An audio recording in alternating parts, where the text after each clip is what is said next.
হাজার হাজার মানুষের জশ্নে জুলুস বা শোভাযাত্রা আর ধর্মীয় আনুষ্ঠানিকতায় রাজধানীতে পালিত হলো পবিত্র ঈদে মিলাদুন্নবী।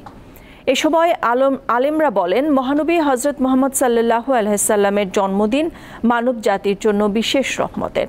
নবীর অনুসারী অলি আউলিয়াদের মাজারে হামলাকারীদের দ্রুত আইনের আওতায় আনার দাবি জানান তারা। বাংলাদেশে প্রতি বছরের মতো এবারও ঈদে মিলাদুন্নবীতে বর্ণাঢ্য অনুষ্ঠানের আয়োজন করা হয়। পুরান ঢাকার দয়াগঞ্জ এলাকায় জশ্নে জুলুস বের করে আশেকানে, গাউসিয়া রহমানিয়া, মইনিয়া, মাইজ ভান্ডারিয়ার কর্মীরা। শোভাযাত্রাটি বিভিন্ন সড়ক প্রদক্ষিণ করে।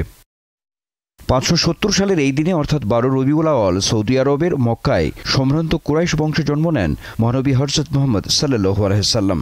662 সালের এই দিনেই তিনি ইন্তেকাল করেন। তাই তার জন্মদিন ও ওফাত দিবস যথাযোগ্য মর্যাদায় বিশ্বের মুসলমানরা পালন করেন। রমনার ইঞ্জিনিয়ার্স ইনস্টিটিউশনে দোয়া ও আলোচনায় অংশ নেন আঞ্জুমানে রহমানিয়া, মইনিয়া, মাইজ ভান্ডারিয়ার নেতৃবৃন্দ। তারা মাজার ভাঙচুরের নিন্দা জানান। আর যেন একটা মাজারে হামলা করা না হয়।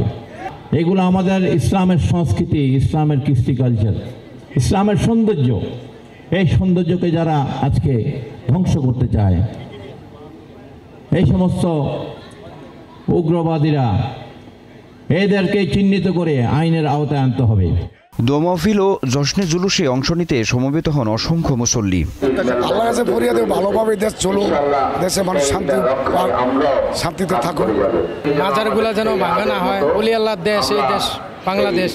আমরা চাই শান্তি, আমরা অশান্তি চাই না। নবীজির জন্মদিন উপলক্ষে এই দেশে আল্লাহ শান্তি প্রতিষ্ঠিত করুক। পরে ইঞ্জিনিয়ার্স ইনস্টিটিউশন প্রাঙ্গণ থেকে জশ্নে জুলুস বের করা হয়। এ সময় হামদ, নাদ ও স্লোগানে মুখরিত হয় রাজপথ।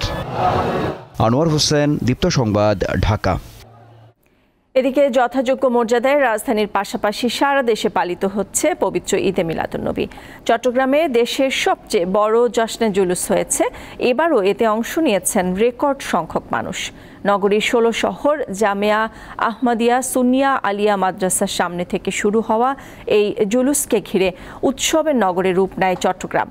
এতে নেতৃত্ব দেন পাকিস্তানের সিরিকোট দরবার শরীফের পীর আওলাদে রাসুল আল্লামা সৈয়দ মুহাম্মদ সাবির শাহ। ঈদে মিলাদুন্নবী উপলক্ষে নারায়ণগঞ্জে জশ্নে জুলুস বের হয়। এতে নেতৃত্ব দেন বাংলাদেশ আহলে সুন্নাত ওয়াল জামায়াতের সভাপতি ও বাংলাদেশ ইসলামিক ফ্রন্টের চেয়ারম্যান সৈয়দ বাহাদুর শাহ মুজাদ্দেদি আল আবেদি। সকালে বিভিন্ন সংগঠনের উদ্যোগে রাজশাহী মহানগরীতে জশ্নে জুলুস বের হয়। দিনাজপুরে একাডেমি উচ্চ বিদ্যালয় মাঠ থেকে মিছিল বের হয়ে শহরের প্রধান সড়ক প্রদক্ষিণ শেষে দিনাজপুর একাডেমি উচ্চ বিদ্যালয় মাঠে গিয়ে শেষ হয়।